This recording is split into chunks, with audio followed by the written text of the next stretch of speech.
आइए इस कथा के जरिए जानते हैं कि कलयुग क्यों श्रेष्ठ है। विष्णु पुराण में वर्णन आता है कि एक बार ऋषि मुनि इस बात पर चर्चा कर रहे थे कि कौन सा युग सबसे अच्छा है। चर्चा ने विवादास्पद रूप ले लिया और इस विवाद के समाधान हेतु सभी ऋषि मुनि महर्षि व्यास के पास जा पहुंचे। उस समय महर्षि व्यास गंगा में स्नान कर रहे थे। उन्होंने जब ऋषि मुनियों को आते देखा तो जोर से बोले, कलयुग ही सर्वश्रेष्ठ है, शूद्र ही श्रेष्ठतम है।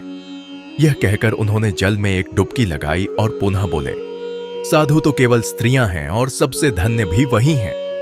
जब व्यास जी स्नान करके हटे तब ऋषि मुनि बोले, महर्षि, आपने अभी जो कुछ भी कहा है कृपया उसका अर्थ हमें सरल शब्दों में समझाइए। व्यास जी ने कहा, निस्वार्थ भाव से जप, तप, यज्ञ, होम आदि पुण्य कर्म करने का जो फल सतयुग में 10 सालों में प्राप्त होता है, वही फल त्रेता में 1 वर्ष, द्वापर में 1 महीने तथा कलिकाल में मात्र 1 ही दिन में सुलभ है। क्योंकि कलयुग को यह वरदान प्राप्त है कि कलयुग में केवल श्री हरि का नाम जपने मात्र से जीव का कल्याण सुनिश्चित है। उसे मुक्ति के लिए अन्य किसी भी साधन की आवश्यकता नहीं है। इसी कारणवश कलयुग श्रेष्ठ है।